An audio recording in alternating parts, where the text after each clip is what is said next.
Hello students, देखिए इस video में हम लोग क्लास 10th इंग्लिश को कवर करने वाले हैं क्योंकि बहुत सारे स्टूडेंट कमेंट कर रहे थे कि सर जी एग्ज़ाम नज़दीक आ रहा है और आपने अभी तक इंग्लिश की कोई वीडियो नहीं दी है। तो फिलहाल आज की इस वीडियो में मैं आपको पूरा इंग्लिश एक वीडियो में पढ़ाने वाला हूँ। ये देखिए महा मैराथन क्लास होने वाला है इंग्लिश का भाई। पूरा 70 नंबर आपका इसी वीडियो में पक्का हो जाएगा। बहुत सारे पेजेस की नोट्स हैं और इस वीडियो को पूरा देखकर चले जाओ और एग्जाम में भाई अच्छा नंबर लेकर आओगे विद गारंटी के साथ। तो वीडियो को पूरा देख लेना। 20 मार्क्स और 50 मार्क्स का सारा क्वेश्चन इस वीडियो में आपके लिए रखा गया है। हेलो माय डियर स्टूडेंट, देखिए अगर आप क्लास 10 इंग्लिश का 2024 बोर्ड एग्जाम देने वाले हैं तो भाई ये वीडियो आपके लिए एक महा मैराथन वीडियो होने वाला है जिसमें मैं आप लोगों को क्लास 10 इंग्लिश के सभी टॉपिक को एक वीडियो में पढ़ाने वाला हूं। ठीक है, देखिए सबसे पहले मैं आप लोगों को 20 ऑब्जेक्टिव प्रश्न कहाँ से पूछे जाते हैं वो सब कुछ मैं आपको बताऊँगा और इसके बाद में मैं आपको बताऊँगा 50 महत्वपूर्ण जो प्रश्न आपके आते हैं डिस्क्रिप्टिव वाले, उसमें क्या क्या पूछा जाता है वो मैं आपको बताऊँगा। तो भाई अगर कोई भी स्टूडेंट पेपर से पहले इस वीडियो को देखता है तो उसको पूरा नॉलेज हो जाएगा कि भाई 70 नंबर का जो पेपर है वो हमारे बोर्ड एग्जाम में कहाँ से पूछा जाता है। तो आज की ये महा मैराथन वीडियो को आप ज़रूर देखना, पूरा देखना भाई, कंप्लीट वीडियो को देखना। आपको पूरा नॉलेज होगा कि जो 70 में 70 नंबर का हमारा पेपर है ये कहाँ से पूछा जाता है और कैसे हम अपने 70 में लगभग 65 प्लस मार्क्स लाएंगे, वो पूरी जानकारी आपको इस वीडियो को देखकर हो सकती है। तो चैनल पर अगर आप नए आए हो सब्सक्राइब कर लेना, वीडियो पसंद आए तो वीडियो को भी लाइक कर देना। तो देखिए सबसे पहले हम आपको बता देते हैं कि आपके बोर्ड परीक्षा में जो 20 मार्क्स के MCQ पूछे जाएंगे इंग्लिश सब्जेक्ट में क्लास 10th के लिए, तो भैया वो आप लोगों की जो क्वेश्चन है प्रोज से आएंगे, पोइट्री से आएंगे, सप्लीमेंट्री से आएंगे और ग्रामर से आएंगे और अनसीन पैसेज से पूछे जाएंगे। ठीक है, तो ये 5 टॉपिक जो आप लोगों के हैं, लगभग पूरा जो सब्जेक्ट है इन 5 टॉपिक पर डिपेंड है। मतलब सबसे पहले प्रोज, पोइट्री, सप्लीमेंट्री और ग्रामर और फिर आप लोगों का अनसीन पैसेज। तो आइए सबसे पहले हम देखते हैं कि 20 ऑब्जेक्टिव जो हमारे प्रश्न पूछे जा रहे हैं वो कहाँ से आ रहे हैं। ठीक है, तो सारी वीडियो को, मतलब जितनी भी वीडियो है आप पूरी वीडियो को देखना। आपको लगभग जो भी ऑब्जेक्टिव क्वेश्चन आपके हैं उनका तो नॉलेज होगा ही होगा आपको, लेकिन अदरवाइज आपको 50 नंबर के डिस्क्रिप्टिव क्वेश्चन का भी नॉलेज हो जाएगा। तो चलो सबसे पहले हम देखते हैं कि भाई 20 नंबर के जो आपके ऑब्जेक्टिव क्वेश्चन आने वाले हैं इंग्लिश के पेपर में वो कहाँ से और कैसे पूछे जाएंगे, लगभग वो भी आपको नॉलेज हो जाएगा। तो चलिए देखते हैं सबसे पहले ऑब्जेक्टिव क्वेश्चन को। तो चलिए सबसे पहले देखिए जो आप लोगों के एग्जाम में ऑब्जेक्टिव प्रश्न जो पूछे जाएंगे। ठीक, मैंने आपसे कहा था कि भाई 20 मार्क्स का ऑब्जेक्टिव क्वेश्चन आएगा जिसमें सबसे पहले आप लोगों को ये 5 टॉपिक तैयार करने पड़ेंगे। इसके बाद आप 20 के 20 नंबर पूरे पक्के कर पाएंगे। तो इन 5 टॉपिक में से सबसे पहला जो ऑब्जेक्टिव प्रश्नों में टॉपिक पूछा जाता है वो आप लोगों का होता है अनसीन पैसेज। देखिए भाई अनसीन पैसेज से क्या होता है, 3 MCQ पूछे जाते हैं। अब कैसे आते हैं वो सारी जानकारी आपको हम देंगे। वीडियो पूरा देख लेना, आपका पूरा मार्क्स क्लियर हो जाएगा, पूरी जानकारी आपको हो जाएगी कि पेपर कैसा आता है एग्जाम में। तो देखिए सबसे पहले आपके एग्जाम में क्या होता है कि एक पैसेज दिया रहता है और जो पैसेज आता है उसका क्वेश्चन होता है कि read the carefully passage and choose the correct option. यानी भाई आप लोगों को एक पैसेज दिया रहेगा, अब वो ऐसा पैसेज होगा जो इससे पहले आपने कभी भी नहीं देखा होगा। तो सबसे पहले आप लोगों को उस पैसेज को एक बार देख लेना है, पढ़ भी लेना है, बट आप हिंदी निकालने की कोशिश मत करना क्योंकि उसमें ज़्यादा समय चला जाएगा। और 3 MCQ आते हैं जो कि 3 नंबर के होते हैं, तो आपको उसी हिसाब से समय देकर इस प्रश्न को सॉल्व करना है। तो देखिए सबसे पहले क्या होता है कि यहाँ पर आप लोगों को एक पैसेज दिया रहा है। ठीक है, पैसेज दे रखा है एंड पैसेज के बाद में इसके 3 MCQ आपसे पूछे गए हैं। जैसे कि पहला MCQ ये है, सेकेंड आप लोगों का जो MCQ है वो ये है और तीसरा MCQ आप लोगों का ये है। तो देखिए 3 MCQ पूछे गए हैं, लेकिन सबसे पहले हम पैसेज को थोड़ा सा पढ़ लेते हैं। ठीक है, आप स्क्रीनशॉट ले लेना इस पैसेज का। तो देखिए यहाँ पर आप लोगों का जो पैसेज है वो किस तरीके से दे रखा है, सबसे पहले आप उसको पढ़ेंगे। तो आप लोगों का जो पैसेज दे रखा है आप इसको पढ़ सकते हैं। जैसे कि अब देखिए इसकी हिंदी मत निकालना आप लोग बोर्ड एग्जाम में क्योंकि समय ज़्यादा चला जाएगा। तो क्वेश्चन कैसे करना मैं आपको बताता हूँ। देखिए सबसे पहले आप थोड़ा सा पढ़ेंगे, the last half of my life was spent at one of those painful epoch. ठीक है ना, पेनफुल एपोच ऑफ ह्यूमन, ठीक है, history during which the world seemed to be getting worse where past victories which had seemed to be definitive have turn out to be only temporary, मतलब आप पूरा पढ़ लेंगे, इसको आसानी से आप पढ़ लेंगे, जो भी आपके एग्जाम में पैसेज आएगा आप पूरा उसको पढ़ लेंगे। देन इसके बाद में आप लोगों को उसके एमसीक्यू पर जाना है कि एमसीक्यू में क्या क्या प्रश्न पूछे गए हैं। तो सबसे पहला प्रश्न आपको एमसीक्यू में पूछा गया है, जो हमने लिया है, इसमें आपका पूछा गया है कि the author felt sad about the latter part of his life, यानी कि ऑथर जो है वो क्या फेल्ट मतलब कि महसूस करता था, अबाउट यानी अपने लेटर, मतलब अपने लेटर के बारे में क्या महसूस करता था अपनी लाइफ में। ठीक है, तो देखिए इसका जो राइट ऑप्शन, आप लोगों के 4 ऑप्शन दे रखे होंगे, लेकिन इसमें से आपको वो ऑप्शन टिक लगाना है जो आप लोगों को सही ऑप्शन लगे। ठीक है, तो मुझे ना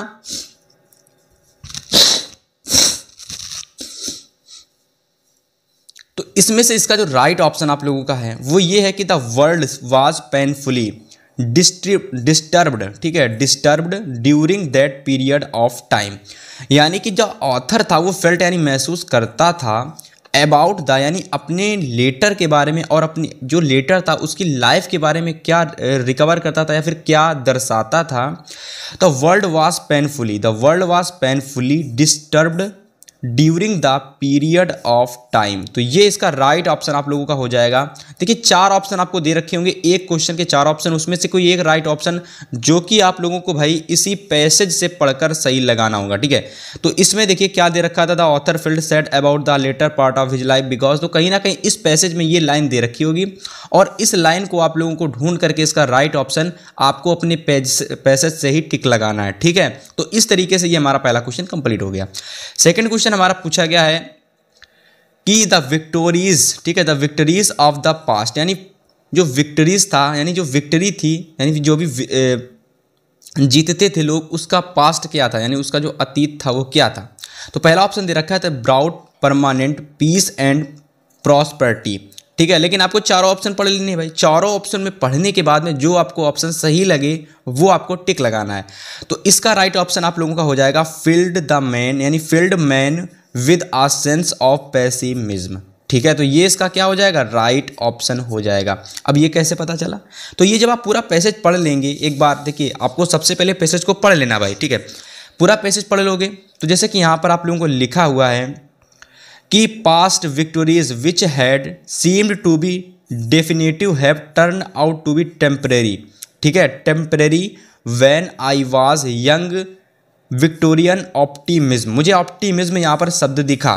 ठीक है, अब इस वाले क्वेश्चन के ऑप्शन में से पेसिमिज्म, ठीक है, ऑप्टिमिज्म और पेसिमिज्म एक दूसरे के कैसे होते हैं भाई, अपोजिट होते हैं। ठीक है, तो देखो यहाँ पर इस तरीके से ये वाला इसका राइट ऑप्शन आप लोगों का फॉल जाएगा। ठीक है, तो चलिए इस तरीके से सेकंड वाला क्वेश्चन उम्मीद करते हैं ऑब्जेक्टिव क्वेश्चन अगर आएंगे तो आप पैसेज को देखोगे और पैसेज के देखने के बाद उसमें से टिक लगाकर लिखोगे। ठीक है, अगला प्रश्न आप लोगों का है इसी का कि the word definitive used in the passage means, यानी जो आप लोगों का जो ये डिफिनेटिव वर्ड है, इस डिफिनेटिव वर्ड का यूज पैसेज में किया गया है, लेकिन अलग शब्दों में किया गया, अलग लैंग्वेज, मतलब कि दूसरी इसकी भाषा पर्यायवाची समझ सकते हो। ठीक है, एंटोनिम्स। ठीक है, तो देखिए इसका राइट ऑप्शन आप लोगों का क्या हो जाएगा, इसी पैसेज में दूसरा शब्द, डिफिनेटिव का दूसरा शब्द दिया होगा, वो क्या शब्द है यहाँ पर मैं आपको दिखाता हूँ। देखो आपको 4 ऑप्शन दे रखे हैं यहाँ पर, डिफाइंड दे रखा है, फाइनल दे रखा है, टेम्पोररी दे रखा है और इनकम्प्लीट दे रखा है। यहाँ पर क्या है, डिफिनेटिव। ठीक है, डिफिनेटिव है used in the passage means. ठीक है, तो इसका पैसेज में मीन्स कहाँ दे रखा है, तो देखो डिफिनेटिव का आपको कहीं दिखेगा, देखो पूरा आप लोगों को देख लेना, जैसे डिसमिस आ गया, प्रोसेस आ गया, डी से कहीं अगर कोई शब्द दिखे, जैसे यहाँ पर देखो डिफिनेटिव दिखा है ना, डिफिनेटिव यहाँ पर दिखा, तो इस शब्द का प्रयोग, डिफिनेटिव शब्द का जो यूज़ है वो पैसेज में कहाँ किया गया है। तो देखो यहाँ पर आप पूरा पढ़ लोगे इस तरीके से। ठीक है, पूरा पढ़ लोगे आप, देन पढ़ने के बाद में एक ऑप्शन आपको यहाँ पर टिक लगा देना है। ठीक है, तो देखिए इसका जो राइट ऑप्शन आप लोगों को क्या हो जाएगा, इसका राइट ऑप्शन मेरे हिसाब से ये देखो डिफाइंड ये भी गलत होगा, टेम्पररी ये भी गलत होगा, इनकम्प्लीट मतलब कि आधा अधूरा ये भी गलत होगा, फाइनल। तो डिफिनिट का मतलब होता है डिफिनेटिव, यानी कि राइट, यानी जो चीज़ खत्म हो चुकी हो, यानी पूरी समाप्त हो चुकी हो लगभग, वो होता है डिफिनेटिव का मतलब। तो यहाँ पर फाइनल हो जाएगा इसका राइट ऑप्शन। देखो यहाँ पर लिखा भी हुआ है कि पास्ट विक्ट्रीज, यानी जो पास्ट विक्ट्रीज है वो कहीं ना कहीं समाप्त हो चुकी है, बस उसके बारे में चर्चा की जा रही है। तो जो चीज़ समाप्त हो चुकी है यानी पूरी तरीके से फाइनल हो चुकी है, यानी डिफिनेटिव शब्द का प्रयोग किया गया है। अब उसी का एंटोनिम्स यहाँ पर आप लोगों को बताना है जो कि फाइनल होगा। क्या होगा, फाइनल। तो ये इसका राइट ऑप्शन आप लोगों का हो जाएगा। तो इस तरीके से देखिए आपके एग्जाम में पहला प्रश्न जो आता है वो आप लोगों का एक पैसेज से पूछा जाता है, और उस पैसेज में आप लोगों के एग्जाम में 3 प्रश्न पूछे जाएंगे, और उस तीनों प्रश्नों का जो आंसर है टिक लगाने वाला वो आप लोगों को इसी पैसेज से देख करके लगाना है। ठीक है भाई, सभी लोग अगर आप प्रैक्टिस करते रहेंगे तो एग्जाम में ये वाला प्रश्न आप आसानी से बिना पढ़े, ज़्यादा पढ़ना नहीं पड़ेगा क्योंकि इसमें पैसेज आता है। ठीक है, अब चलिए नेक्स्ट क्वेश्चन जो हमारा पूछा जाता है वो हम लोगों ने ग्रामर से, यानी ग्रामर का जो प्रश्न आता है उसमें देखिए सेकंड प्रश्न होता है, जिसमें आप लोगों के एग्जाम में 5 प्रश्न पूछे जाते हैं MCQ वाले। ठीक है, 5 प्रश्न MCQ वाले पूछे जाते हैं। तो क्वेश्चन आता है कि choose the correct option and fill the column, यानी आपको इन ऑप्शन में से, इन क्वेश्चन में से राइट ऑप्शन उसके चुनने हैं, देन उसके बाद में उसका क्वेश्चन का टिक लगाना है। तो पहला प्रश्न आपका दे रखा है कि the young boy ran away, identify the adjective, यानी कि यहाँ पर एडजेक्टिव यानी कि विशेषता बता रहा है, यानी यंग बॉय एक जवान लड़का। ठीक है, तो यंग बॉय यानी एक जवान लड़का जो कि रन अवे यानी जो कि दौड़ रहा था, या फिर दौड़ रहा है, नहीं होगा दौड़ रहा था क्योंकि रैन लगा है, सेकंड फॉर्म लगी है, तो दौड़ रहा था। ठीक है, तो एक यंग बॉय जो कि एक लड़का है जो कि जवान है, जो कि दौड़ रहा था। अब यहाँ पर उसकी विशेषता क्या है? यंग, उसकी विशेषता है यंग। ठीक है, तो एक यंग बॉय है, ये इसकी विशेषता है। तो इसमें इसके क्या करना है? एडजेक्टिव ढूंढना है, यानी उसकी विशेषता बतानी। तो लड़का कैसा है? यंग है, तो ये इसकी विशेषता होगी जो कि एडजेक्टिव होता है। तो इसका राइट ऑप्शन आप लोगों को क्या हो जाएगा? देखो, दा भी नहीं होगा, रैन भी नहीं होगा, अवे भी नहीं होगा, यंग इसका राइट ऑप्शन हो जाएगा। देखो MCQ में जो प्रश्न पूछे जाते हैं ज़्यादा हार्ड प्रश्न नहीं आते हैं, ग्रामर से, पंचुएशन से प्रश्न आ जाता है, सेंटेंसेस से प्रश्न आ जाते हैं। ठीक है, और इसके बाद में आप लोगों का जैसे कि यहाँ पर ये प्रश्न दे रखा है जिसमें आपको एडजेक्टिव बताना रहता है, नाउन बताना रहता है, ठीक है, प्रोनाउन बताना रहता है। ऐसे प्रश्न आते हैं जो कि काफ़ी ईजी होते हैं, लेकिन अगर प्रैक्टिस करोगे तो वो भी हो जाएंगे। तो इस वीडियो को आप पूरा देख लेना, लगभग पूरा आपको नॉलेज हो जाएगा कि 70 आउट ऑफ 70 मार्क्स कहाँ से और कैसे प्रश्न आते हैं और कैसे हम लाएंगे। पूरे 70 में 70 नंबर की जो जानकारी है लगभग आपको हो जाएगी कि प्रश्न कहाँ से आ रहा है। ठीक है, तो पहला प्रश्न आपको कंप्लीट हुआ, समझ में आया कि कहाँ से पूछा गया है। अगला प्रश्न है कि the noun form of success. यहाँ पर आप लोगों को सक्सेस भी दे रखा होता है कि जैसे यहाँ पर देखो सक्सेसफुल दे रखा है, सक्सेडिंग दे रखा है, सक्सेस दे रखा है, सक्सेसफुली दे रखा है। ठीक है, तो यहाँ पर आप लोगों को जो ये ससेट दे रखा है, अब इसका आप लोगों को नाउन बताना है। ठीक है, तो नाउन क्या होगा? इसका जो नाउन होगा भाई वो सक्सेस हो जाएगा, नाउन फॉर्म। ठीक है, इसका जो नाउन फॉर्म कौन सा हो जाएगा? मतलब देखिए सक्सेसफुल, सक्सेडिंग, सक्सेसफुली, ये सारे इसके राइट ऑप्शन नहीं होंगे। जो सक्सेस होगा ये इसका राइट ऑप्शन होगा, यानी सक्सेस का जो सक्सेड है ना, ये है मतलब कि जो मेन नाउन है, आपको मेन नाउन बताना, यानी मुख्य नाउन क्या है? तो मुख्य नाउन सक्सेस है।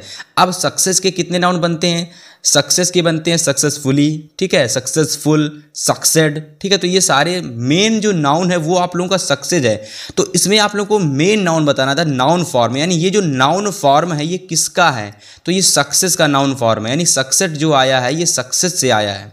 ठीक है, तो देखिए सक्सेसफुल तो सक्सेस से ही बनता है, लगभग आपका जो सक्सेडिंग है लगभग ये भी सक्सेस से ही बनता है, और सक्सेसफुली भी सक्सेस से बनता है। तो जो मेन आपका नाउन फॉर्म है वो सक्सेस है। तो इस तरीके से ये राइट ऑप्शन हो जाएगा, यानी आपके परीक्षा में जो नाउन से प्रश्न पूछा जाएगा लगभग ऐसा भी प्रश्न आ सकता है जिसमें मेन नाउन पूछा जा सकता है। तो ये इसका राइट ऑप्शन होगा। अब अगला क्वेश्चन है what is the time your watch. बहुत ही ईजी क्वेश्चन है, what is the time your watch. अब इस प्रश्न को आप लोग हमें कमेंट करके बताओगे, क्योंकि कहीं ना कहीं ये जो प्रश्न है इसमें आप लोगों को इसका 8 बाई इन ऑन क्या होगा यहाँ पर भरना है। ठीक है, तो भाई इस प्रश्न को आपको हम होमवर्क यानी HW में दे रहे हैं और कमेंट करके बताएंगे। बहुत ही आसान क्वेश्चन है ये वाला। जो भी स्टूडेंट कमेंट करेगा भाई उसकी कमेंट को लाइक भी किया जाएगा इस तरीके की इमोजी के साथ। ठीक है, तो चलिए सभी लोग जल्दी से इस प्रश्न के लिए कमेंट कर दीजिए। ठीक है, जिन्होंने अभी तक वीडियो को लाइक नहीं किया लाइक कर दीजिए। ठीक है, प्रश्न को पहले पढ़ लिए, what is the time and column है और फिर योर वॉच, यानी आपकी घड़ी में क्या टाइम। देखो यहाँ पर यू तो दिया नहीं लेकिन दिया गया है, तो मतलब आपकी घड़ी में क्या टाइम हुआ है। ठीक है, तो यहाँ पर आपका देखिए इन होगा, ऑन होगा कि एट होगा कि बाई होगा, कमेंट करके आपको बताना है। ठीक है, चलिए अगला प्रश्न देखते हैं। चलिए अगला प्रश्न ग्रामर का। देखिए चलिए अगला ग्रामर का जो हमारा प्रश्न है वो क्या दे रखा है, क्योंकि देखिए आपके एग्जाम में जो ग्रामर के वो 5 प्रश्न पूछे जाते हैं, तो 3 प्रश्न हमने आपको बता दिए हैं। एडजेक्टिव से प्रश्न लिया, ठीक है, नाउन से प्रश्न लिया आप लोगों का, और किससे लिया है, एक प्रश्न हमने आप लोगों का पंचुएशन से भी लिया है, ठीक है, जो कि लास्ट वाला प्रश्न था। अब चौथा प्रश्न आपको दे रखा है जिसमें आपको मिस स्पेल्ड यानी कि गलत मीनिंग बतानी होगी, यानी 4 ऑप्शन में से कोई एक ऑप्शन की गलत मीनिंग है वो आप लोगों को बतानी है।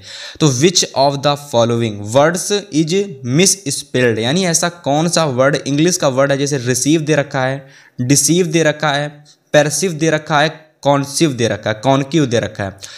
तो यहाँ पर आप लोगों को ये बताना है कि इन 4 ऑप्शन में से किस ऑप्शन की मीनिंग गलत लिखी है।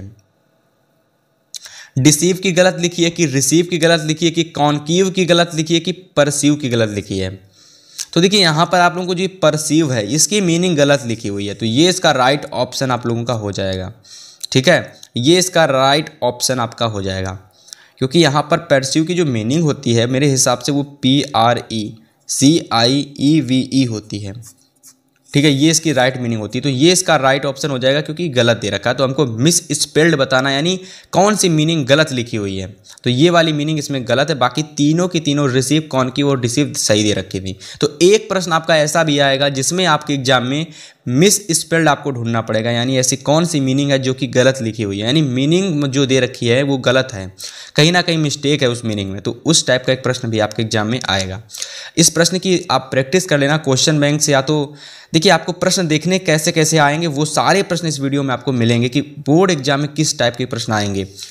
5वां प्रश्न आपका दे रखा है ही इज सफरिंग फ्रॉम, ठीक है। अब देखिए यहाँ पर आप लोगों को एप्लीकेशन वगैरह जब याद करते होगे तो इसमें ये पूरी लाइन आपकी आती है कि सफरिंग फ्रॉम फीवर, तो यहीं से एक प्रश्न आपका लिया गया है कि ही इज सफरिंग और फिर कॉलम है यानी डॉट डॉट और फीवर, तो यहाँ पर आप लोगों का फ्रॉम हो जाएगा, यहाँ पर आप लोगों को क्या भरना है, फ्रॉम, ठीक है। तो इस तरीके से इसका ये राइट ऑप्शन हो जाएगा। ऐसा भी प्रश्न आपके एग्जाम में आएगा जहाँ पर आप लोगों को इन, फॉर्म, एट, विद वगैरह, जो जैसे आपका इन हो गया, फॉर्म हो गया, एट हो गया, बाई हो गया, अवर हो गया, अस हो गया, ये आप लोगों को फिल करना होगा, ठीक है।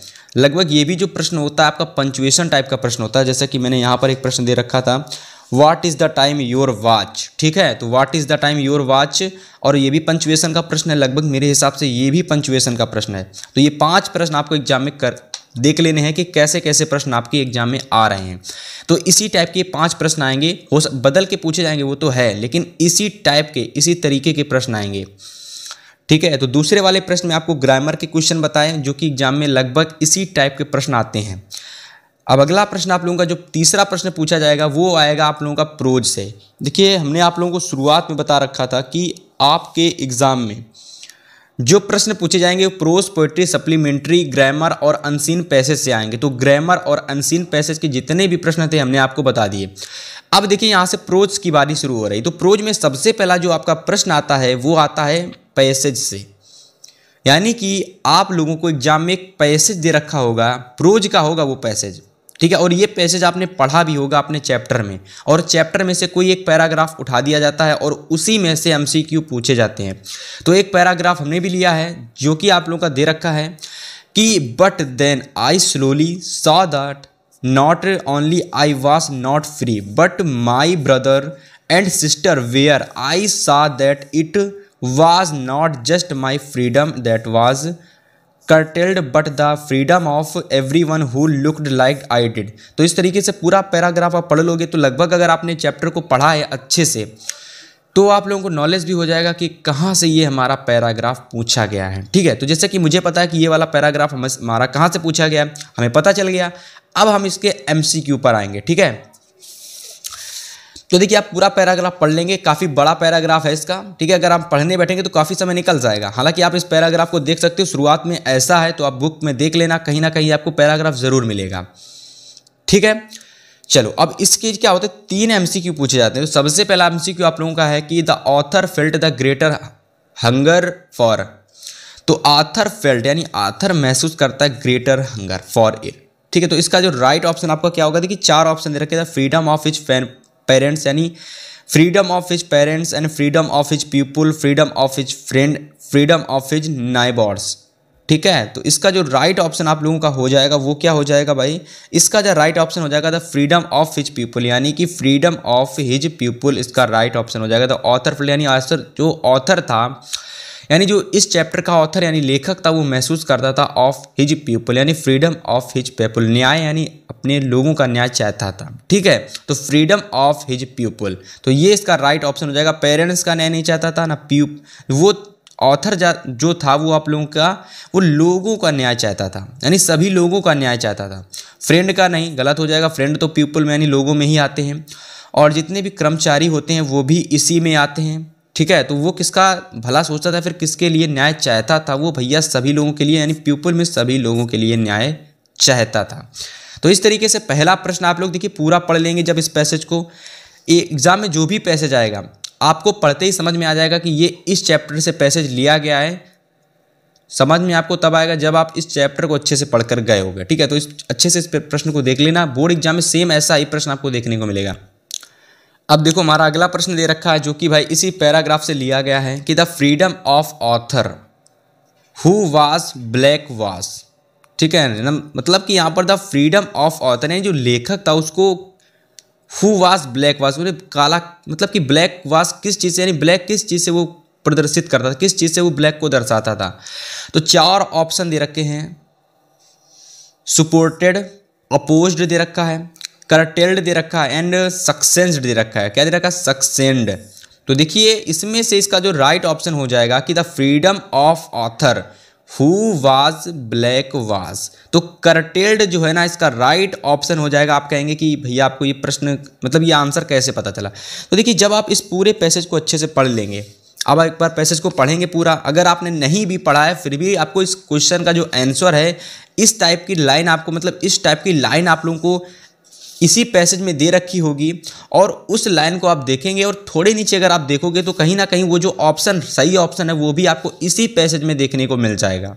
ठीक है, तो ये मैं सोचना कि अगर आप इस पैसेज को नहीं जानते हो या फिर नहीं पढ़ के गए हो, इसके ऑब्जेक्टिव प्रश्नों को नहीं कर पाओगे, बिल्कुल कर लोगे, लेकिन अगर आपने इस पैसेज को अच्छे से पढ़ा और उस लाइन को अच्छे से पढ़ा जहाँ पर ये लाइन दे रखी होगी, तो आपको कहीं ना कहीं राइट ऑप्शन भी इसी लाइन में दिख जाएगा। कुछ दूरी पर या फिर कुछ समय बाद आपको जो कुछ लाइन छोड़ करके उसका जो सही ऑप्शन है आपको इसी पैसेज में दे रखा होगा। ठीक है, तो हिंदी वगैरह अगर आप निकालने बैठोगे तो काफ़ी समय निकल जाएगा ऑब्जेक्टिव प्रश्नों में, तो आपको हिंदी नहीं निकालनी है। अब चलिए अगला प्रश्न जो हमारा चौथा प्रश्न है वो क्या दे रखा है कि चूज द करेक्ट ऑप्शन, यानी आपको एक कोई राइट ऑप्शन चूज करना है एंड उसका जो आंसर है वो आपको टिक लगाना है। और देखिए ये प्रश्न जो हमारा पूछा गया है ये आपका पोएट्री से है, और इस टाइप के जो पोएट्री से प्रश्न आएंगे वो MCQ के यानी मल्टीपल चॉइस टाइप्सन वाले क्वेश्चन होंगे। ठीक है, मल्टीपल चॉइस टाइप वाले। ठीक है, तो इस टाइप के जो प्रश्न होंगे वो आपकी किताब में दे रखे होंगे। अब देखिए कैसे कैसे प्रश्न पूछे जाते हैं, तो जरा यहाँ देखिए। सबसे पहला प्रश्न आपका पूछा गया है कि हाउ डिड लेंचो डिसाइड, यानी लेंचो ने क्या डिसाइड किया था, कॉन्टेक्ट हिज लास्ट रिपोर्ट, यानी जो उसने लास्ट पत्र लिखा था किसके लिए लिखा था, गॉड के लिए लिखा था, यानी भगवान के लिए। तो हाउ डिड लेंचो डिसाइड, यानी लेंचो ने क्या डिसाइड किया, कॉन्टेक्ट हिज लास्ट रिपोर्ट, यानी अपनी लास्ट रिपोर्ट में क्या लिखने के लिए उसने क्या डिसाइड किया था कि क्या हम इस पत्र में लिखें, तो उसने क्या डिसाइड किया था। तो बाय विजिटिंग देम पर्सनली, यानी वो खुद पर्सनली विजिट करेगा, या फिर थ्रो आ लेटर, या फिर एक लेटर के द्वारा, या फिर थ्रो आ ईमेल, या फिर थ्रो फैक्स। तो इसका राइट ऑप्शन हो जाएगा, यानी वो जो लास्ट रिपोर्ट जो उसकी थी वो क्या थी, मतलब लेंचो ने लास्ट मतलब भगवान के लिए कांटेक्ट किससे किया था, लेटर के जरिए किया था। वो सिर्फ उसके एक मतलब उसने किस तरीके से कांटेक्ट करना चाहता था भगवान से, क्योंकि उसकी पूरी तरीके जो फसल थी वो बर्बाद हो चुकी थी, और फसल के बर्बाद होने के बाद में उसने एक कांटेक्ट किया, यानी पत्र के द्वारा भगवान को एक पत्र लिखा था। तो वही चीज़ है कि किसको पत्र या फिर क्या रिपोर्ट थी और किसके द्वारा की गई थी, मतलब वो खुद पर्सनल मिलने गया था, या फिर लेटर लिखा था, या फिर ईमेल भेजा था, या फिर थ्रो ऑफ फैक्स के जरिए। तो राइट ऑप्शन आप लोगों का हो जाएगा थ्रो अ लेटर, यानी उसने एक लेटर के जरिए कांटेक्ट किया था। तो ये इसका राइट ऑप्शन हो जाएगा। अब अगला प्रश्न आप देख सकते हो जो कि दे रखा है कि Lencho wrote a letter to God for a asking pesos, यानी कि जो लेंचो था उसने जो लेटर लिखा था भगवान के लिए, उसने उसमें क्या मांग की थी, कि लेटर में उसने क्या मांग की थी, कि मतलब लेटर लिखा और लेटर में हमने अपने क्या मांगे लिखी हैं वो उसने बताई थी। तो लेटर में उसने जो लेंचो था उसने मांगा था कि उसे 100 पीसोस भगवान के द्वारा भिजवाया जाए। तो Lencho wrote a letter to God for asking 100 pesos, यहाँ पर राइट ऑप्शन आपका हो जाएगा 1000, 50 यानी 500, सारे ऑप्शन गलत होंगे। जो 100 पीसोस है वो इसका राइट ऑप्शन होगा।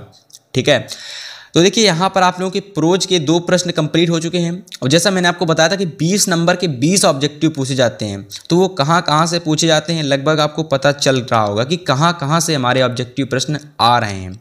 ठीक है, तो यहाँ से देखिए प्रोज के 2 क्वेश्चन जो कि आपको मल्टीपल चॉइस मतलब कि MCQ के जो प्रश्न हैं वो आपको देखने को मिल रहे हैं।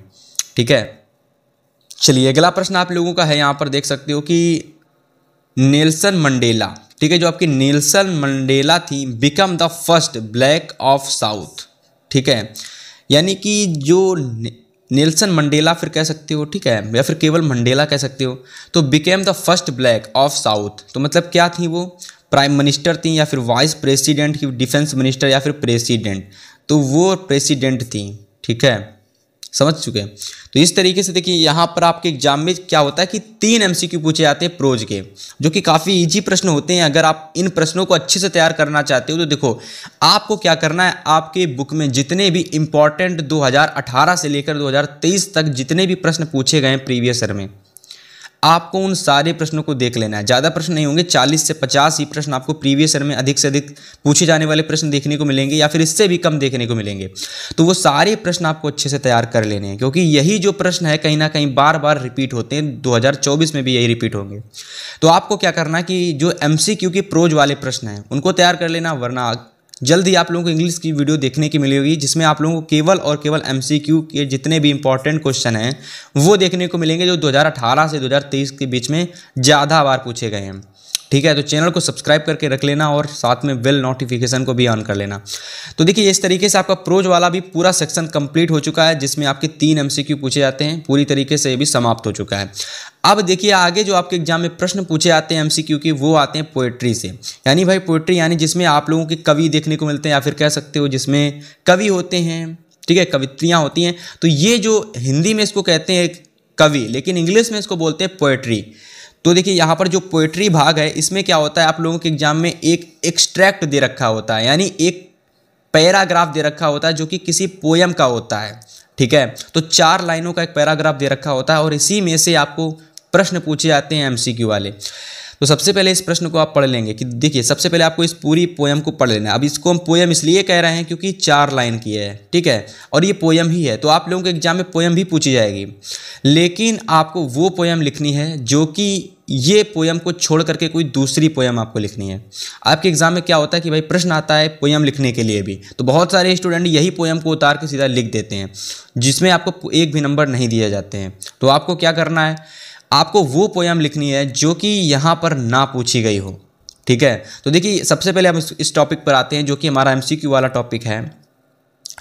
तो देखिए यहाँ पर हमारा जो पोयम दे रखा है वो है कि the way a crow shook down on me dust of snow from a hemlock tree.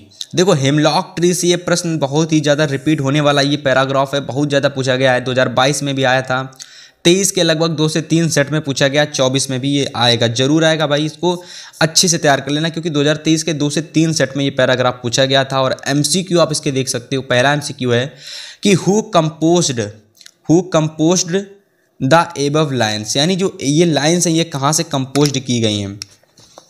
तो देखिए इसका जो राइट ऑप्शन आप लोगों का हो जाएगा, यानी ये लाइन है ये कहाँ से कंपोज्ड की गई है, तो भाई ये रॉबर्ट फ्रोस्ट जो है ना उनके द्वारा ये लिखी गई, जो पैराग्राफ ये उनके द्वारा लिखा गया है। तो इसका राइट ऑप्शन हो जाएगा रॉबर्ट फ्रॉस्ट। ठीक है, तो पहले वाले का राइट ऑप्शन क्या हो जाएगा, रॉबर्ट फ्रॉस्ट। 100% ये क्वेश्चन जरूर आपके बोर्ड एग्जाम में पूछा जाएगा, जरूर तैयार कर लेना। ठीक है, चलिए अगला प्रश्न आपका क्या है देखते हैं। देखिए अगला प्रश्न आप लोगों को पूछा गया है कि what is the dust of snow, यानी what is the dust of snow, यानी डस्ट ऑफ स्नो क्या है। तो डस्ट ऑफ स्नो आप लोगों का क्या है भाई, देखिए यहां पर आप लोगों का राइट ऑप्शन हो जाएगा पार्टिकल्स ऑफ स्नो। ये जो डस्ट ऑफ स्नो है ये आपका पार्टिकल्स ऑफ स्नो यानी कि जो बर्फ़ के कुछ छोटे छोटे ढेर हैं उनका एक ये बड़ा हिस्सा है। डस्ट ऑफ स्नो बर्फ़ के छोटे छोटे ढेरों को मिला करके बनने वाला एक बड़ा हिस्सा है। तो डस्ट पार्टिकल्स ऑफ यानी पार्टिकल्स ऑफ स्नो इसका राइट ऑप्शन हो जाएगा। तो आपको देखना है कि आपके एग्जाम में किस किस टाइप से प्रश्न पूछे जा रहे हैं, ठीक है। तो आपके बोर्ड परीक्षा में क्या होगा, पोइट्री से कोई एक भैया आप लोगों का आ जाएगा पैराग्राफ, और उस पैराग्राफ से 2 MCQ पूछे जाएंगे जो कि एक एक नंबर के होंगे। तो भैया 2 मार्क्स आपको इस पूरे नंबर में मिल जाएंगे, ठीक है। तो इस पूरे पैराग्राफ आपको अच्छे से हल कर लोगे। अब चलिए अगला जो कि 5वां प्रश्न है और मेरे हिसाब से लास्ट प्रश्न है इस MCQ के टॉपिक का, जो कि है choose the correct option to answer the following question.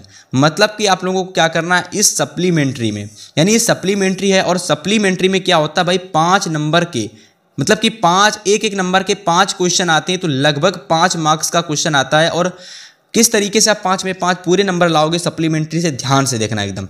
तो सबसे पहला प्रश्न कैसा आएगा, आपको कोई 5 ऑप्शन दे रखे होंगे यानी 4 ऑप्शन दे रखे होंगे और एक क्वेश्चन होगा। क्वेश्चन को पढ़ना है और क्वेश्चन के बाद में आपको कोई सही टिक लगाना है एक। तो पहला ऑप्शन क्वेश्चन दे रखा है कि एट द क्लिनिक डॉक्टर देखिए फिर से पढ़ते हैं, at the clinic doctor gave tricky, ठीक है। तो 4 ऑप्शन दे रखे हैं, fruits and vegetables injection no food for 2 days। तो मतलब कि जो क्लिनिक पर डॉक्टर था, अब देखिए पूरा जब आप चैप्टर इसके MCQ पढ़ लोगे ना तो आप ज़्यादा दिमाग नहीं लगाओगे, सीधा क्वेश्चन देखोगे और सही ऑप्शन दिखेगा और टिक लगा के चले जाओगे। लेकिन कब लगाओगे, जब आप इंपॉर्टेंट जो भी आप लोगों के MCQ हैं उनको तैयार करके जाओगे। तो सबसे पहला जो प्रश्न दे रखा है ये बोर्ड एग्जाम में बहुत ज़्यादा पूछा गया है, तो इसको हम ले आए, तो इसको जरूर तैयार कर लेना। इसका राइट ऑप्शन आप लोगों का हो जाएगा नो फूड फॉर 2 days, यानी 2 दिन के लिए कोई फूड नहीं, मतलब कोई फूड नहीं यानी कोई खाना वाना नहीं खाना है। तो ये इसका राइट ऑप्शन आप लोगों का हो जाएगा। Eight the clinic doctor gave trick, यानी जो डॉक्टर था उसने क्या ट्रिक दी थी, तो उसने कहा था कि 2 दिन के लिए कोई खाना नहीं खाना है, ठीक है। तो नो फूड फॉर 2 days। तो इस तरीके से पहला प्रश्न आपका कंप्लीट हो चुका है। अगला प्रश्न देखते हैं। अगला है कि ई ब्राइट वॉज बोर्न इन, यानी कि जो ई ब्राइट थे वो कहाँ पर उनका जन्म कहाँ पर हुआ था, ठीक है। लंदन में हुआ था कि ऑक्सफोर्ड में हुआ था कि रीडिंग में कि लिवरपूल में हुआ था। तो उसका जो जन्म था वो कहाँ पर हुआ था, इसका राइट ऑप्शन क्या हो जाएगा रीडिंग, यानी उनका ई ब्राइट जो वाज इन बॉर्न इन कहाँ हुआ था रीडिंग। तो इसका राइट ऑप्शन हो जाएगा रीडिंग में, ठीक है। इसका राइट ऑप्शन आपका रीडिंग हो जाएगा। अगला प्रश्न देखते हैं हम लोग। अब देखिए इसका जो अगला प्रश्न दे रखा है यानी सप्लीमेंट्री का तीसरा प्रश्न दे रखा है कि Richard E bright was in, यानी कि जो रिचर्ड ई ब्राइट थे वाज इन क्या थे, एक्टर थे, इंजीनियर थे कि सिंगर थे कि साइंटिस्ट थे। बहुत आसान क्वेश्चन है, वो एक साइंटिस्ट थे भाई, ठीक है। रिचर्ड ई ब्राइट क्या थे, तो वो एक साइंटिस्ट थे। 2024 के बोर्ड एग्जाम में ये प्रश्न जरूर पूछा जाएगा, क्योंकि भाई 2023 में आया है, 22 में आया है, 21 में आया है और इससे पहले भी बोर्ड परीक्षा में आया हुआ है। तो 2024 बोर्ड परीक्षा में ये प्रश्न आपको जरूर देखने को मिलेगा। अगला प्रश्न पूछा गया है कि रामलाल एल्डेस्ट डॉटर वाज, यानी रामलाल की जो एल्डेस्ट डॉटर थी वो कौन थी, मंगला थी, चंपा थी कि राधा थी कि सुलेखना। तो राधा राइट ऑप्शन हो जाएगा। अगला प्रश्न है 5वां नंबर सप्लीमेंट्री का कि भोली वाज द डॉटर ऑफ, भोली किसकी डॉटर थी, तो कलेक्टर रामलाल की कि इंस्पेक्टर रामलाल की, तहसीलदार की कि नंबरदार रामलाल की। तो नंबरदार जो आपके थे, नंबरदार जिसको गांव में कहते हैं तो उसको नंबरदार भी इंग्लिश में कहते हैं। तो नंबरदार रामलाल की वो पुत्री थी, ठीक है। तो Bholi was the daughter of Numberdar Ramlal, ठीक है। तो देखिए इस तरीके से सप्लीमेंट्री से पूरा जो MCQ है समाप्त हो रहा है। मतलब 20 में 20 नंबर के MCQ कहाँ से पूछे जा रहे हैं आपको अब समझ में आ गया होगा, ठीक है। तो इस टाइप से आपके एग्जाम में पूछे जाते हैं MCQ प्रश्न। आपको क्या करना है, जो भी और जैसे जैसे मैंने प्रश्न बताए हैं आपको इस वीडियो को देखने के बाद सारे प्रश्नों को नोट कर लेना है। अब नोट करने के बाद में आपको अपनी क्वेश्चन बैंक ढूंढनी है और क्वेश्चन बैंक में से इस टाइप के जितने भी प्रश्न हैं सारे ढूंढ लेने हैं और बोर्ड परीक्षा से पहले तैयार करके चले जाना है।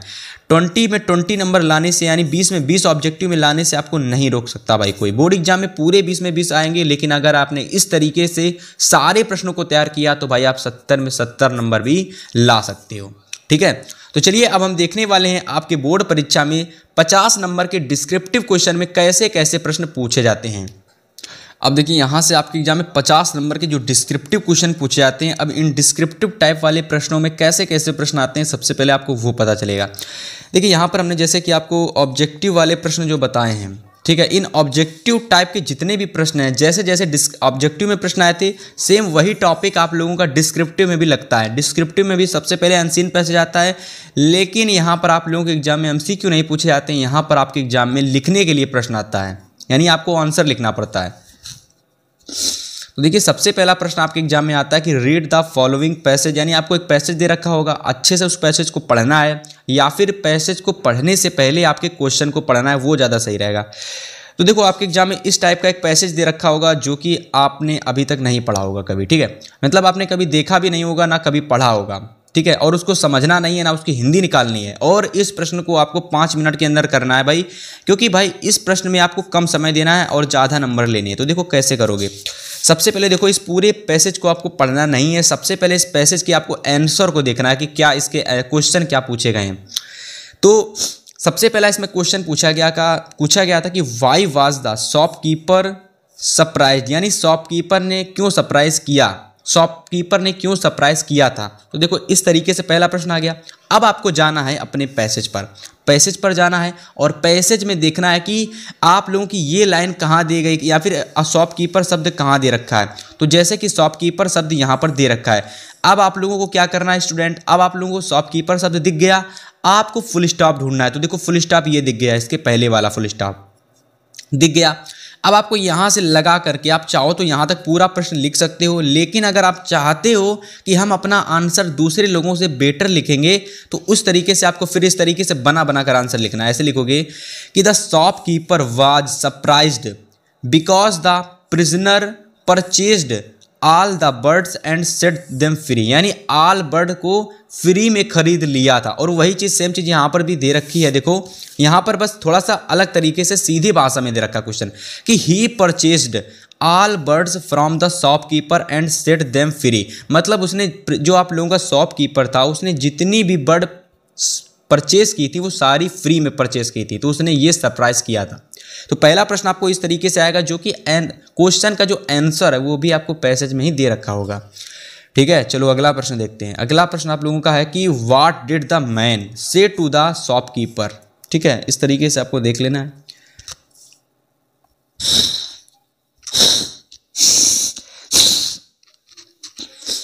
ठीक है, तो क्वेश्चन आपको अच्छे से पढ़ लेना है, और पढ़ने के बाद सेम चीज़ मैंने आपको बताया कि इस क्वेश्चन का आंसर भी आप लोगों को इसी पैसेज में दिख जाएगा।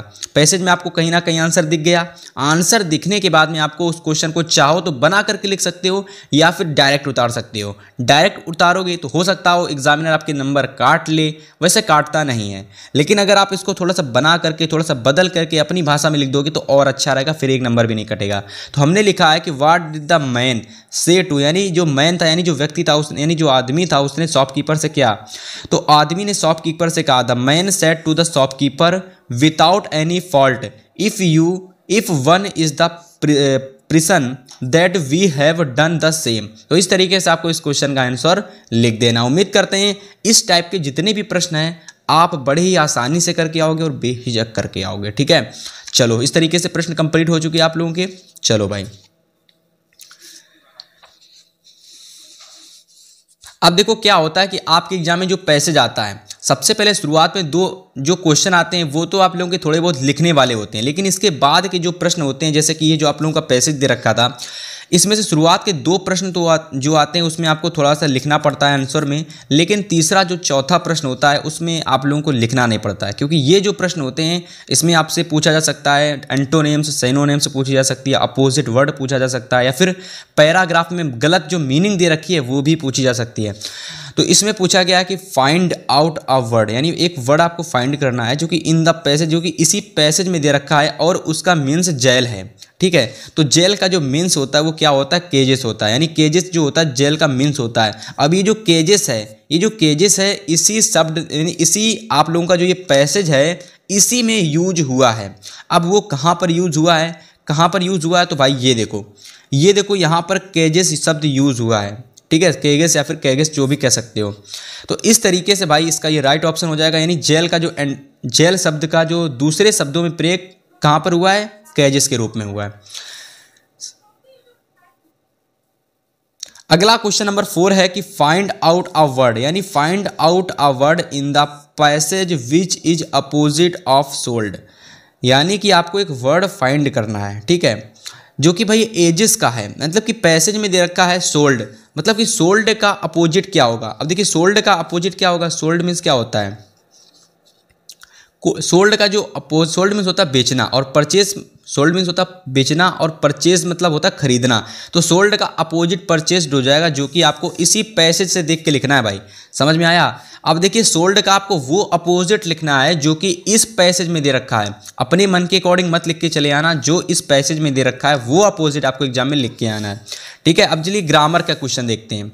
तो देखिए यहाँ पर ग्रामर में कैसे कैसे क्वेश्चन आते हैं डिस्क्रिप्टिव में। तो सबसे पहला प्रश्न आपको बता देते शुरुआत से ही, तो आपके एग्जाम में 5 प्रश्न या तो 4 प्रश्न, मैं देख लेता हूं एक बार।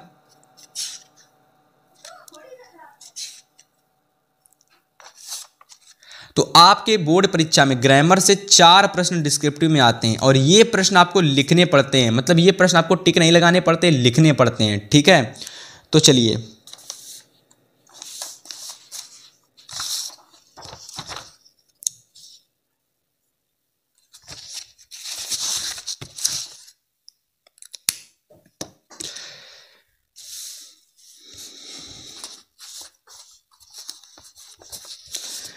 सबसे पहला जो ग्रामर का क्वेश्चन दे रखा है वो आप लोगों को क्या है कि भैया आप लोगों को देख सकते हैं क्वेश्चन में दे रखा है कि रीराइट, यानी आपको रीराइट करना है, यानी लिखना है following sentences by changing into indirect speech. यानी ये जो क्वेश्चन आपको दे रखा है डायरेक्ट इनडायरेक्ट वाला प्रश्न है, अब इस डायरेक्ट के प्रश्न में आपको इसको इनडायरेक्ट में परिवर्तित करना है। तो सबसे पहले आप क्वेश्चन को अच्छे से पढ़ लीजिए। क्वेश्चन में दे रखा है कि डू यू नो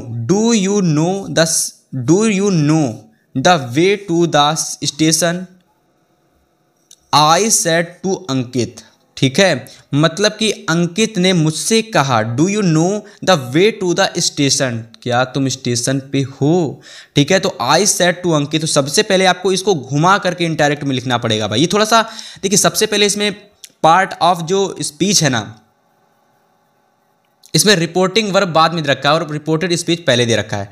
तो सबसे पहले आप इसको लिखोगे इस तरीके से, देखो ऐसे लिखोगे, आई सेड अंकित, ठीक है। अब यहां पर चूंकि भाई ये आप लोगों का WH टाइप यानी ये क्वेश्चन वर्ड वाला है, तो मतलब आप यहां पर इफ या वेदर का प्रयोग करोगे, क्योंकि यहां पर यानी वाट या फिर हाउ नहीं आया है। अगर वाट हाउ आता तो फिर इफ या वेदर का प्रयोग नहीं करते, डू आया है और फिर भैया क्वेश्चन मार्क वाला चिन्ह है, तो आप इफ का प्रयोग करोगे या तो वेदर का भी प्रयोग कर सकते हो, ठीक है। आई सेड टू अंकित, या फिर आई टू नहीं लगाओगे, केवल आई सेड, तो आई सेड, सॉरी अब देखो गलत हो गया, आस्क्ड की जगह आप एज सेड की जगह आप लगाओगे यहाँ पर आस्क्ड, ठीक है। तो I asked Ankit if he was not know way to the station, ठीक है। देखिए ये होगा आपका राइट इनडायरेक्ट कि आई आस्क्ड अंकित इफ, बाकी सारी चीज़ें आपको लिख देनी है। अब देखो यहाँ पर चूंकि ये WH टाइप यानी ये आपका क्वेश्चन वर्ड वाला है, और क्वेश्चन वर्ड जब इनडायरेक्ट में परिवर्तित करोगे तो ये जो डू होता है भैया ये सिंपल हो जाता है, यानी ये आपका क्वेश्चन वर्ड यानी आपका जो प्रश्नवाचक चिन्ह ये नहीं रहता। तो इसको सिंपल बनाने के लिए आप यू को, जो कि सेकंड पर्सन का प्रोनाउन है, आप इसको बदल दोगे इसके सब्जेक्ट के अनुसार, जो कि आपका है अंकित, सॉरी ऑब्जेक्ट के अनुसार बदलोगे। तो अंकित आपका ऑब्जेक्ट ही है, मतलब भैया ये आप लोगों का ही में बदलेगा। तो सबसे पहले सब्जेक्ट में आप ही लिखोगे, फिर इसके बाद में आप लोग इसको बदल दोगे पास्ट में, तो आप लोगों का आ जाएगा he was not know way to the station. तो इस तरीके से पूरा आप लोगों का ये इनडायरेक्ट यहाँ पर बन जाएगा। उम्मीद करते हैं समझ में सभी लोगों को आ गया होगा। अब चलिए अगला प्रश्न देखते हैं।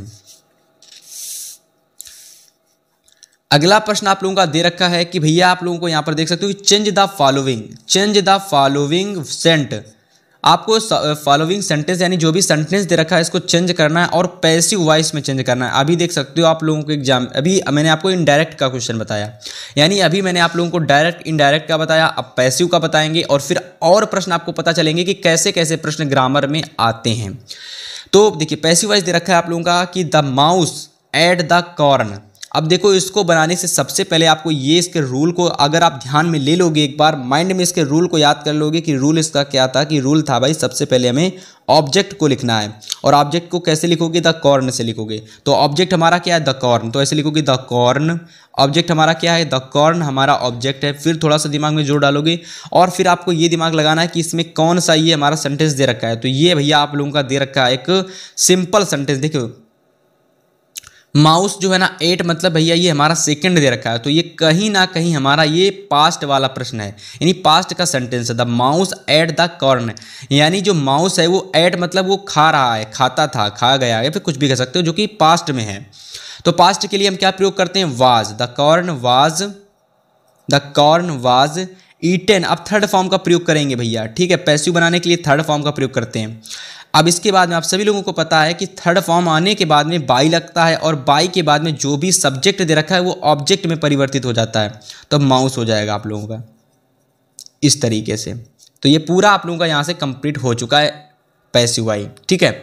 अब चलिए तीसरा प्रश्न आप लोगों का जो कि दे रखा है पंचुएशन से, यानी पंचुएट करना है।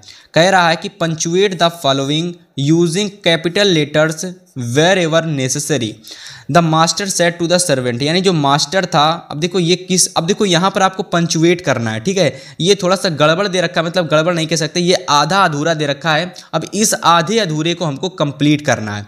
The master said to the servant what do you say. अब देखो इसको कंप्लीट करोगे इस तरीके से, अगर आपने डायरेक्ट इनडायरेक्ट अच्छे से पढ़ा तो इसको कंप्लीट कर लोगे, ऐसे करोगे। देखो the master said to the servant, ठीक है, कॉमा इनवर्टेड कॉमा शुरू, वाट डू, राइटिंग थोड़ी इधर उधर हो रही है, कोई दिक्कत नहीं, पर वाट डू यू से। तो इस तरीके से पूरा आप इसको पंचुएट कर दोगे मेरे भाई। अगर आपको इतना समझ में आ गया है ना कि क्वेश्चन कहाँ कहाँ से पूछा जा रहा है, तो अगर आपने क्वेश्चन समझ लिया कहाँ कहाँ से पूछा जा रहा है, तो इसके बाद में स्क्रीनशॉट लेना और जाने के बाद क्वेश्चन बैंक उठा लेना, या तो किसी किताब को उठा लेना और इस टाइप के जितने भी प्रश्न आपको देखने को मिल जाए सबको लगा लेना, ठीक है। पूरी गारंटी है कि आप बिल्कुल भी अगर नहीं पढ़े हो, आपको इतना नॉलेज हो जाएगा कि पूरा पेपर आप करके आओगे, ठीक है। बाकी नंबर तो वो आप खुद जानते हो कि कैसे आएंगे, ठीक है। बाकी आपको नॉलेज पूरा हो जाएगा, ठीक है। अब देखिए चौथा प्रश्न पूछा गया है, क्वेश्चन है कि frame correct sentences bye reordering, यानी आपको इसमें रीऑर्डरिंग करना है। आप सभी लोगों को पता है कि रीऑर्डरिंग में क्या होता है, रीऑर्डरिंग में इधर उधर दिए गए शब्दों को एक जगह मिला करके लिखना पड़ता है। यानी एक इधर दे रखा होगा, दूसरा इधर दे रखा होगा, तीसरा यहाँ दे रखा होगा, चौथा पीछे दे रखा होगा। अब इन सभी को आपको अरेंज करके लिखना पड़ेगा, यानी यही होता है रीऑर्डरिंग में। तो क्वेश्चन दे रखा है कि he lot of money of borrowed me from. अब इसको आप इस तरीके से लिखोगे बना करके, ही ब्रॉड, ही बेरोड लिख सकते हो, या फिर ही ब्रॉड, ठीक है। अलॉट, इसके बाद आ जाएगा अलॉट, फिर आप लोगों का आ जाएगा ऑफ, ठीक है। इसके बाद आप लोगों का आ जाएगा मनी, ठीक है। फिर आ जाएगा फ्रॉम, फिर आ जाएगा वन। तो इस तरीके से ये आपका राइट बनेगा कि he borrowed a lot of money from one. तो इस तरीके से इस पूरे क्वेश्चन को आप सही कर लोगे। देखो रीऑर्डरिंग में क्या होता है कि आपको इधर उधर दे रखे शब्दों को एक जगह मिला करके लिखना पड़ता है, यानी एक सही ढंग से लिखना पड़ता है। देखो पंचुएट कह लो या फिर रीऑर्डरिंग कह लो, दोनों शब्द अलग हैं। यहाँ पर क्या होता है, यहाँ पर आधा अधूरा दे रखा होता है, यहाँ पर होता तो पूरा है लेकिन इधर उधर दे रखा होता है, तो उसको अरेंज करके लिखना पड़ता है, ठीक है। तो वही चीज़ आपको समझनी है। इतनी चीज़ अगर आपको समझ में आ गई कि क्वेश्चन कहाँ कहाँ से पूछे जा रहे हैं, फिर मेरे हिसाब से आपको इतना करना है कि जाने के बाद क्वेश्चन बैंक उठानी है, या तो आपको कोई बुक उठानी है और इस टाइप के सारे प्रश्नों को लगा लेना है, और 70 में 70 आप ले आओगे पूरे, ठीक है, पूरे नंबर ले आओगे आप। चलो अब हम देखने वाले हैं नेक्स्ट क्वेश्चन। चलिए स्टूडेंट, अब हम आपको बताने वाले हैं कि आपके बोर्ड परीक्षा में डिस्क्रिप्टिव क्वेश्चन में आपने समझ लिया कि भाई पैसेज आता है, ग्रामर से क्वेश्चन आता है, और इसके बाद में क्या पूछा जाता है, तो इसके बाद में आपके एग्जाम में आता है लेटर और या तो आता है एप्लीकेशन। अब इन दोनों में से आपको कोई एक टॉपिक लिखना पड़ता है और जिसके लिए आपको मार्क्स दिया जाता है। तो सबसे पहले आपको इसमें आपको हो सकता है 3 नंबर आपको पूरे मिल जाए। कैसे आपको लिखना है, देखिए सबसे पहले आपको क्या करना है, कोई एक चीज़ याद करनी है। देखो दोनों चीज़ याद करोगे तो भटक जाओगे, और अगर कहीं ना कहीं ऐसा समय हुआ कि अगर दोनों में से कोई भी ना याद हुआ आया तो बड़ा ही दिक्कत होता है। ठीक है। तो मेरे हिसाब से लेटर और एप्लीकेशन आप लोग देख सकते हो, तो हमने एक इंपॉर्टेंट लेटर दे रखा है जो कि है भाई ए write a letter to your father, यानी आपको एक लेटर लिखना है अपने फादर के लिए और requesting him to send 500 rupees for buying books, यानी आप लोगों को अपने फादर के लिए एक लेटर लिखना है और उस लेटर में आप लोगों को 500 रुपये की मांग करनी है, हमें ख़रीदना है किताब और जिसके लिए हमें 500 रुपये चाहिए, तो उसकी आपको मांग इस लेटर में लिखनी है। अब इस लेटर को आप किस तरीके से लिखोगे जिससे कि पूरे नंबर आपको मिले, तो जल्द आपको हम बताएंगे, ठीक है। बाकी हमने अपने चैनल पर हो सकता है बता भी रखा है कि लेटर कैसे आप लिख सकते हो, ठीक है। अगर आप चाहते हो हम दूसरे टीचर से देखें तो आप यूट्यूब पर जा सकते हो या फिर ऑफलाइन में भी किसी से पूछ सकते हो। अब आपके एग्जाम में आता है एप्लीकेशन, जो कि मुझे लगता है सबसे सही रहता है। अब देखिए एप्लीकेशन कैसा आता है कि write an application to the principal of your college requesting him to grant you leave for absence of 3 days due to your illness, यानी इलनेस के चलते जो है ना मैं स्कूल नहीं आ सकता, तो उसके बारे में आपको एप्लीकेशन लिखना है। तो एप्लीकेशन और लेटर में से कोई आपको एक चीज़ लिखनी है जिसके लिए आपको नंबर मिलेंगे, ठीक है। तो ये होता है आपका राइटिंग सेक्शन। तो राइटिंग सेक्शन में सबसे पहले लेटर आता है या तो एप्लीकेशन पूछी जाती है, दोनों आते हैं, आपको लिखना एक पड़ता है कुल मिलाकर बस। फिर अगला प्रश्न आपका एग्जाम में आता है रिपोर्ट या रिपोर्ट राइटिंग या तो आर्टिकल राइटिंग या तो डिस्क्रिप्टिव पैराग्राफ। डिस्क्रिप्टिव पैराग्राफ को बदल करके पहले कहा जाता था एसे, जो कि अब कहने लगे हैं डिस्क्रिप्टिव पैराग्राफ राइटिंग, ठीक है। तो आपको मेरे हिसाब से लिखना चाहिए वो है डिस्क्रिप्टिव पैराग्राफ राइटिंग, क्योंकि बहुत सारी चीज़ें आपको याद करनी पड़ेंगी इंग्लिश के पेपर में, इसीलिए कह रहे हैं कि इंग्लिश के पेपर में आपको डिस्क्रिप्टिव पैराग्राफ बोर्ड परीक्षा के लिए तैयारी करना है। क्योंकि भैया डिस्क्रिप्टिव पैराग्राफ यानी कि ऐसे जो होता है बिना याद किए आप बोर्ड एग्जाम में लिख सकते हो और अच्छे नंबर प्राप्त कर सकते हो। अगर आप फिर भी चाहते हो कि कौन सा हम बोर्ड एग्जाम में पढ़ के जाएँ ऐसे यानी डिस्क्रिप्टिव पैराग्राफ, तो आप देख सकते हो। आपको क्या करना है कि अपने बोर्ड एग्जाम के लिए डिस्क्रिप्टिव पैराग्राफ में आपको ये 5 डिस्क्रिप्टिव पैराग्राफ पढ़ लेने हैं, जो कि सबसे पहला एन आइडियल टीचर, दूसरा है एक क्रिकेट मैच और तीसरा है द पुलिसमैन, चौथा है द फेवरेट बुक और पांचवा है माय आइडियल फ्राइड। अब आप ये कहेंगे ये 5 आप क्यों बता रहे हो हमें याद करने के लिए, क्योंकि ये 5 सबसे ज़्यादा बोर्ड एग्जाम में पूछे जाते हैं, इसीलिए हमने ये 5 आपको बताए हैं। आप अगर चाहते हो कि नहीं भाई हम पढ़ के जाएंगे डिस्क्रिप्टिव पैराग्राफ बोर्ड एग्जाम में, तो आप 2024 बोर्ड परीक्षा के लिए ये 5 सबसे ज़्यादा महत्वपूर्ण ऐसे यानी डिस्क्रिप्टिव पैराग्राफ कह सकते हो पढ़ के जाना। आपको अपने बोर्ड परीक्षा के पेपर में एक जरूर देखने को मिल जाएगा इन 5 में से, ठीक है। चलिए, तो इस तरीके से लगभग हमने आप लोगों को बताया क्या क्या पूछा जाता है राइटिंग में। अब देखिए ग्रामर का एक सेक्शन छूट गया था, मैंने आपको नहीं बताया, तो वो सेक्शन आपका है ट्रांसलेशन। आपके बोर्ड परीक्षा में ट्रांसलेशन आता है जो कि भैया 4 नंबर का पूछा जाता है। कितने नंबर का? 4 नंबर का पूछा जाता है। अब देखिए ट्रांसलेशन हम नहीं लेकर के आए हैं, लेकिन आपको क्या करना है, अगर आप चाहते हो कि ट्रांसलेशन हम अलग से वीडियो बनाएं तो भाई कमेंट करिए। कमेंट करोगे 100 कमेंट कर देंगे जितने भी स्टूडेंट जो भी टॉपिक पर, उसकी वीडियो तुरंत आ जाएगी। अगर आप चाहते हो ट्रांसलेशन की वीडियो आए तो वो भी आपको मिल जाएगी, लेकिन इसके लिए आपको कम से कम 100 या फिर कम से कम 50 कमेंट तो करने ही पड़ेंगे, ठीक है। अगला प्रश्न आपका आता है लिटरेचर में से। अब देखिए वहाँ तक राइटिंग ग्रामर सब समाप्त हो चुका है। अब आपके एग्जाम में आएगी लिटरेचर। लिटरेचर का मतलब क्या होता है नहीं जानते, देखो समझो। लिटरेचर में क्या होता है कि भाई आपके बोर्ड परीक्षा में प्रोज हो गया, पोएट्री हो गया, सप्लीमेंट्री हो गया, इनसे बोर्ड एग्जाम में शॉर्ट क्वेश्चन और लॉन्ग क्वेश्चन पूछे जाते हैं जो कि लगभग 23 नंबर के आते हैं। और मेरे हिसाब से अगर मैं बताऊं पर्सनली तो लिटरेचर जो जिसमें आपको क्वेश्चन आंसर करने होते हैं, तो मेरे हिसाब से आपको बोर्ड परीक्षा में क्वेश्चन को बना बना करके लिखना होता है। क्योंकि देखिए अगर आप इसको याद करके जाएंगे, हो सकता है याद करके चले गए वो क्वेश्चन ना आया, फिर क्या करोगे, ठीक है। तो उसके चलते में आप ग्रामर भी भूल जाते हो, अनसीन पैसेज वाली ऑब्जेक्टिव भी नहीं तैयार करते हो क्वेश्चन आंसर को तैयार करने के चलते। तो मेरे हिसाब से आपको स्टोरी, जो चैप्टर की स्टोरी है वो ज़्यादा से अच्छे से पढ़नी है। अगर आप चैप्टर की स्टोरी ज़्यादा अच्छे से पढ़ोगे तो आप उनके क्वेश्चन आंसर को बोर्ड एग्जाम में बना बना करके भी अच्छे से लिखाओगे, और मेरे हिसाब से आपको कम से कम 23 में से भाई 22 नंबर या 20 नंबर मिल जाएंगे, ठीक है। बस आपकी हैंडराइटिंग अच्छी होनी चाहिए। लेकिन बहुत सारे स्टूडेंट चाहते हैं कि नहीं हमें आप इंपॉर्टेंट क्वेश्चन बता दीजिए लिटरेचर के, प्रोज पोएट्री सप्लीमेंट्री के, इन सभी के लॉन्ग शॉर्ट। तो इसके लिए आपको नेक्स्ट वीडियो का इंतजार करना होगा, उसमें हम आपको बताएंगे, क्योंकि ये वीडियो थोड़ी ज़्यादा लंबी हो रही है, ठीक है। तो इस तरीके से आपको देख लेना भाई कि बोर्ड एग्जाम में 70 में कहाँ से 70 नंबर के प्रश्न पूछे जाते हैं। अगर आपने पूरी वीडियो को देखा तो कंप्लीट आपका नंबर यहाँ से मिल जाएगा। ठीक है, पूरी कोशिश की है कि 70 में 70 नंबर आपका कहाँ से पूछा जाता है, पूरा बताया मैंने आपको। अगर ये वीडियो पसंद आए तो वीडियो को एक लाइक कर देना, चैनल पर नया हो सब्सक्राइब कर लेना। अगर आपको इसी टाइप की और भी सब्जेक्ट की वीडियो चाहिए महामैराथन, ठीक है, तो आपको जल्द से कमेंट करना है, ज़्यादा से ज़्यादा कमेंट करना है, और जितना कमेंट करोगे भाई उतनी जल्दी आपके लिए वीडियो आएगी। ठीक है, तो चलिए आज की इस वीडियो को यहीं समाप्त करते हैं। मिलेंगे आपसे नेक्स्ट वीडियो में, तब तक के लिए गुड बाय।